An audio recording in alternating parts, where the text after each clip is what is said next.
سلام.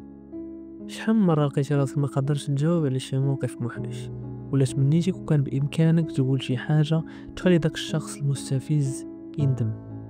إذا كنتي منا إذن هاد الفيديو ليك. اليوم غنتعلمو طرق زوينة للرد ذكي ودبلوماسي، وكيفاش تجاوب على أي موقف بدون إحراج ولا توتر. وجد راسك أن هاد النصائح غادي تبدل الطريقة ديالك في التعامل مع الناس. في بعض المواقف كتحتاج تجاوب بطريقة اللي توقف الطرف الآخر عند حده، وهذه هي الردود اللي كنسميوها بالردود الموسكيتة.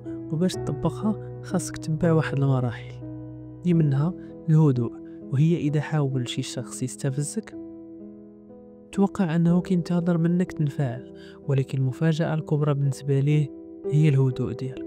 تصرف بثقة، خذ نفس عميق وشوف ليه في عينيه. هاد الشي بوحدو يخليه يشك في راسو. تاني حاجة هي لغة الجسد. خاصك تعرف بلي لغة الجسد كتهضر بصوت أقوى من الكلمات، حيث أن النظرة اشمئزاز منك أحسن من 1000 كلمة. جرب تجاوب بوجهك ولا بطريقة الجلسة ديالك، وغادي تشوف تأثير ديك اللحظة.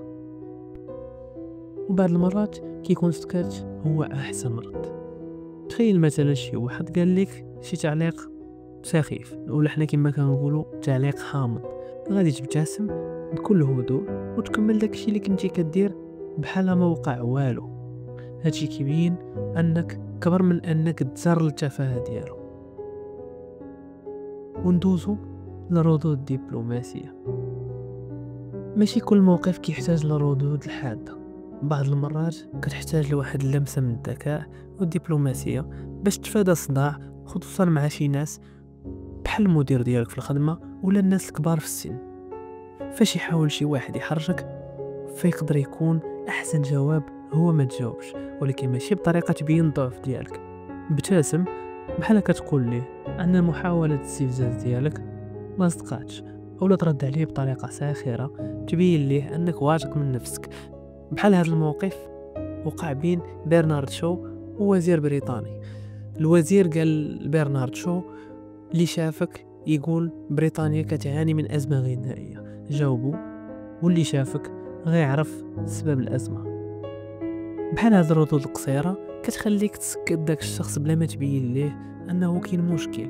وإلا كنتي في موقف كيتطلب منك تكون قاصح، جرب تسول الطرف الآخر واش قاصد داكشي اللي كيقول، أو شنو الهدف من هاد السؤال. وبهاد الطريقة غادي تخليه يحس بالضغط.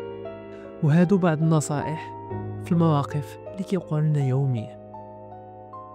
حياتنا عامرة بمواقف اللي كتطلب الجواب بالزربة، وهادو أمثلة لبعض الحالات. مثلا شي واحد اللي انتقد الطول ديالك وقال لك قصير، قول ليه الورد حتى هو قصير، ولكن كل شي كيتحنى باش ياخدو. بالنسبة للبنات اللي ممزوجاتش، واحد السؤال كيتسولوه ديما هو امتى نفرحوا بك. الا قال لك شي حد امتى نفرحوا بك تقدر تقول لي انا ديما فرحان وانت. ولا قال لك فاتك التران ديال الزواج، رد عليه بابتسامه يفوتني احسن ما يدوز عليا. وفي الاخر جواب مناسب مجرد كلمات، ولكن هو فن كيحتاج الذكاء وثقه بالنفس. تفكر ديما ان الاجوبه الهادئه والواثقه اللي كتخلي اثر كبير، بينما الاجوبه الغاضبه كتبين على الضعف. طبق هاد النصائح في حياتك اليومية وبارطاجي معنا القصة ديالك أو التجارب ديالك. نتلاقاو في فيديو الجاي. تهلا.